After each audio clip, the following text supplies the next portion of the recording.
Good evening, friends. Welcome to Junkyard Interviews. I'm your host, Jack Kiesling. Sitting down with me tonight is Alexander McKneely, who has dedicated a lot of his time and effort to suicide prevention and mental health outreach. We're excited to have him on the show. Alex, tell us a little bit about yourself. Awesome. Well, thank you so much for having me. I'm Alexander, and I have such a passion for mental health and just outreach in general. So I've been very blessed to be in mental health and wellness now for about almost 5 years. So started out doing crisis and suicide prevention counseling for the crisis text line. I work with the American Foundation for Suicide Prevention and the National Suicide Prevention Lifeline. So been very blessed to be a part and to try to make a difference. I just love people and have a passion for helping. I tell people, it costs nothing to be kind or to care for others. So why not? If you have the opportunity or a moment, go ahead and take it. That's such an impactful statement. It costs nothing to be kind and take care of other people. So you said you started with the text line and then you've gone on to do a bunch of other stuff since then. Yes.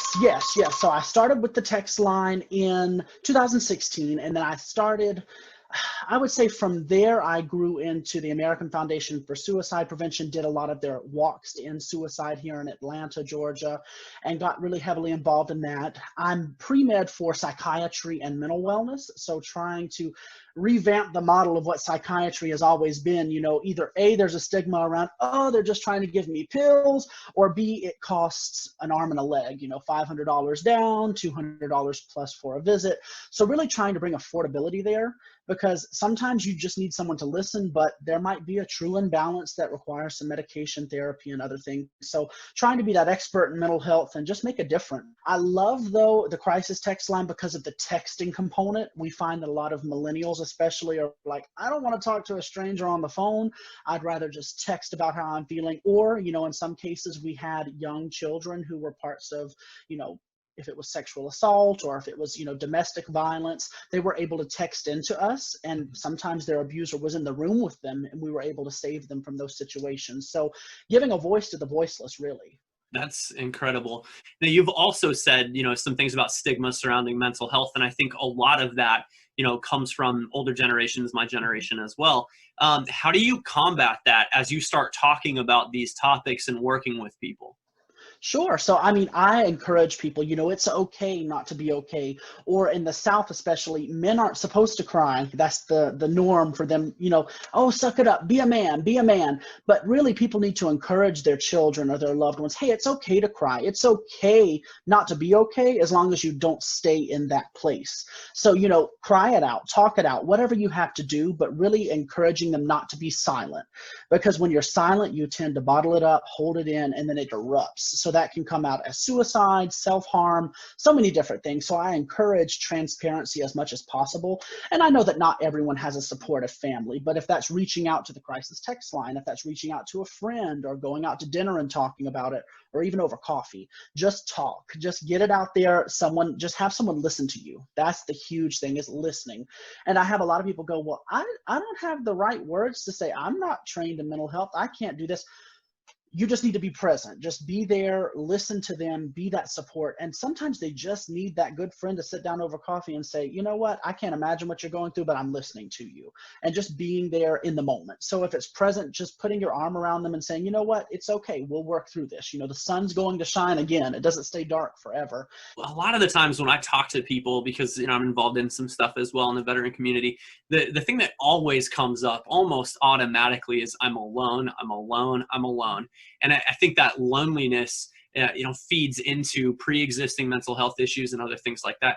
So how do you get that connection with somebody via a text line or, one phone conversation to be able to help them get to that next thing to carry over? It's really important when you get these people texting in to really connect with them and make them feel cared for within the first few messages, because if not, it's going to feel robotic. I've had people go, are you a real person? So making sure they know that you're real and that you're there to be the best support for them. So when people come in just angry, or they're like, I don't know what to do, I'm here to be the best support for you. Let's figure this out together. But nurturing that independence there. And if it's over text, making sure they feel cared for, picking up on cues, because if they start thinking you're a robot or that you're really not listening, they're going to just say, you know what, this isn't for me.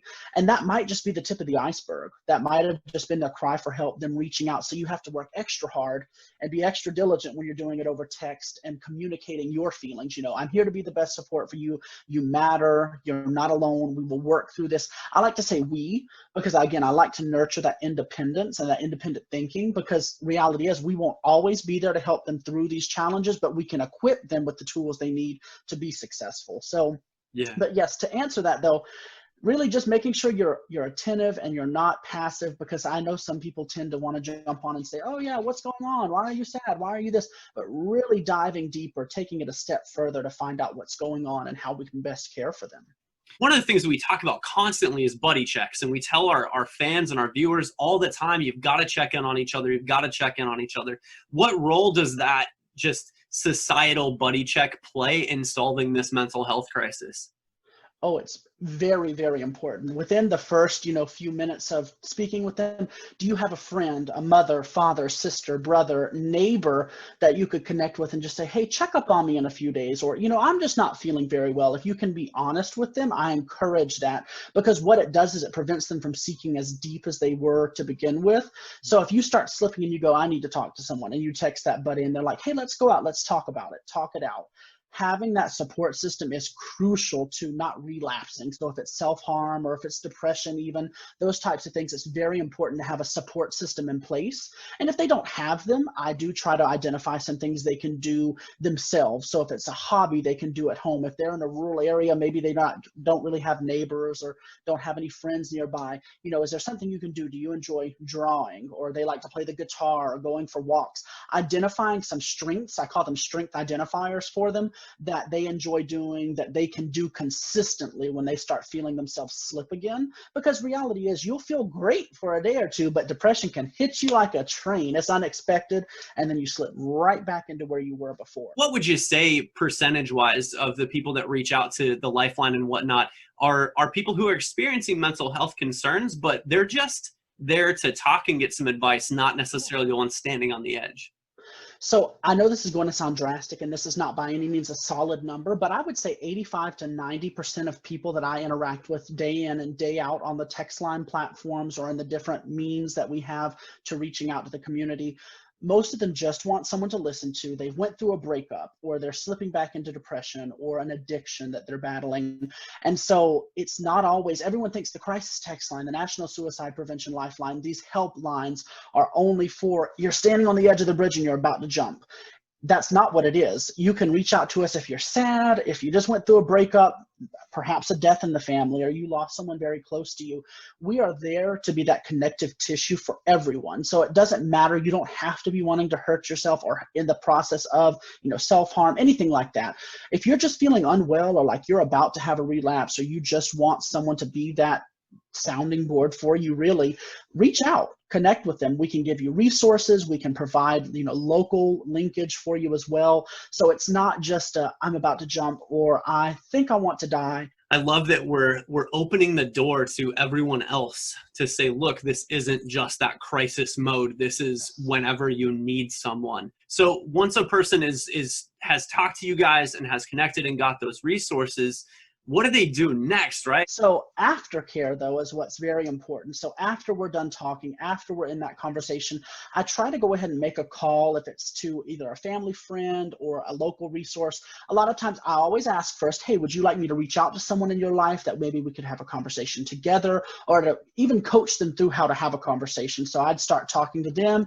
They'd talk to me like I was, mom, dad, friend, telling me about their challenges, and then we'd go from there.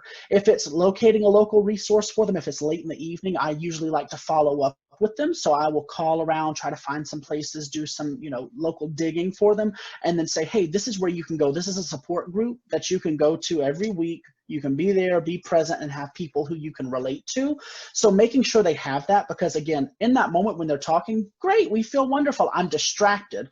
But what happens when you're alone with those thoughts, when you're alone and by yourself, is what's really important. So making sure that you're cared for and that you have a plan for success. So if it's finding those hobbies or strength identifiers that work for you, walking, drawing, singing, guitar, or just taking a hot shower or bath just to relax after a long day, woosah drawing, as I call it, that, or even if it's writing a letter to yourself. I love to encourage journaling, which a lot of people are like, what kind of hoodoo crazy crap is that? I'm like, look, it really works. It's an incredible tool. It's just a simple letter you can write to yourself. Dear me, you go through what you're feeling. However, if you don't want to write a sentence or a paragraph, you can actually just write words, happy, glad, excited. I call those affirmations. So you can say, I am happy, I am glad, I am excited. Go through that and it really boosts you. But if you're having a difficult day and you just want to write down how you're feeling, frustrated, overwhelmed, go through and take the time to acknowledge those feelings, because they are very real and you deserve to feel that in the moment. But really just making sure you have, again, that plan for success and what you need to move forward, because it's all about that forward movement. You don't look back. I tell people when we counsel or when we're talking on the platform, imagine you're in a car, you've got your car going down the road, you've got your windshield and your two side view mirrors and your rear view mirror up there. If you continuously look out of those side view mirrors and that rear view mirror and you're not focused on what's ahead, you're going to crash. You're going to hit that brick wall, you're going to rear end that car. So look at life the same way. Focus on what's ahead of you and not what's behind you, because that's in the past, that's in the rear view. You shouldn't focus on what's there. Continue to move forward, continue to be healthy, because if not, you will crash again, and that could be depression or, heaven forbid, worse.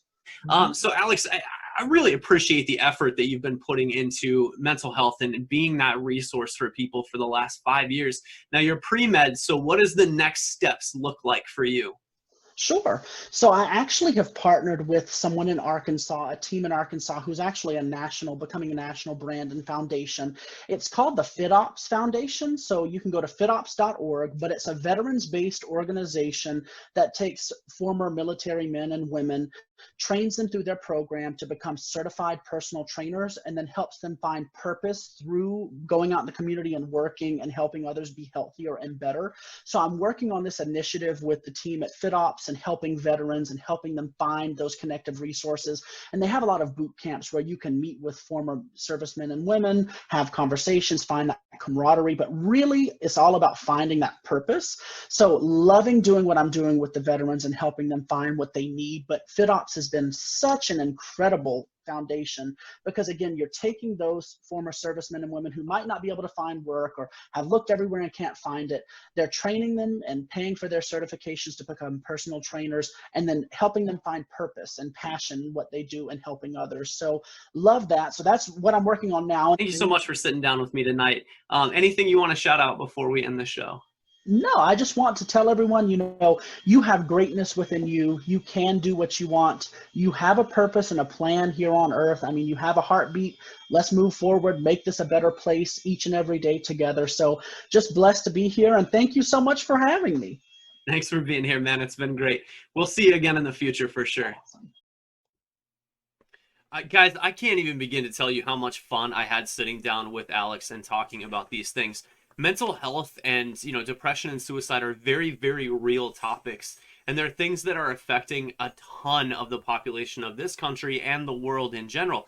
We have to do a better job as, human beings of being aware that our fellow humans are facing some of those circumstances and preparing ourselves to be able to take care of our friends and family members when they're going through circumstances like that. The work that Alex and his friends do with the National Suicide Prevention Outreach and Lifeline is so important, because they're, as Alex said, that connective tissue that keeps somebody in the game and in the moment and helps them refocus, recenter when things go sideways. Also, as he said, you don't have to be on the edge or seriously contemplating suicide or something like that to use the services provided by the Lifeline.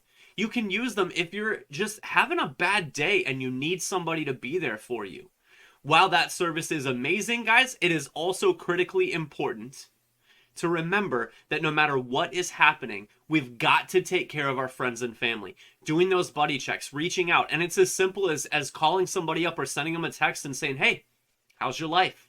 It's that easy. The more we show people around us that we care about them, the less they will have to suffer alone and in silence, and that loneliness is so damaging, okay? Now, that being said, if you're that person out there who's hurting, I would ask you to reach out. Reach out, reach out, reach out. There are a ton of resources out there. If the thing that is causing you mental health challenges is a medical issue, a chemical imbalance, or whatever the case may be, go to a doctor, please. Don't use like hokum methods, okay? Also, as Alex called out, go to fitops.org to find out more about this super impactful organization that is really helping veterans find purpose and be a positive, impactful piece in their society, okay?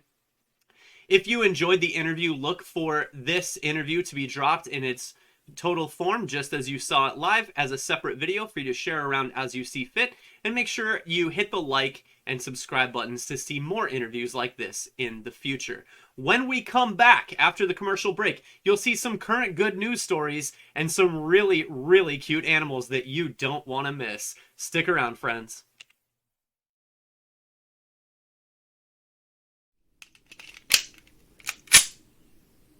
Deanna Hawkins is a retired U.S. Army soldier and Medal of Honor recipient enjoying the quiet life of an artist in Portland, Oregon. Without her knowledge, documents proving diabolical manipulation of the American people perpetrated by the government fall into her lap. Forced to run for her life, Deanna must work with unlikely companions to deliver the files to the people. Sinister forces strive to stop her, while an unknown guardian angles for her success. This success could result in the Second American Civil War, while failure could cement the power of tyrants for generations to come. Under the weight of that knowledge, Deanna Hawkins will discover what it means to walk the thin red line between duty and death.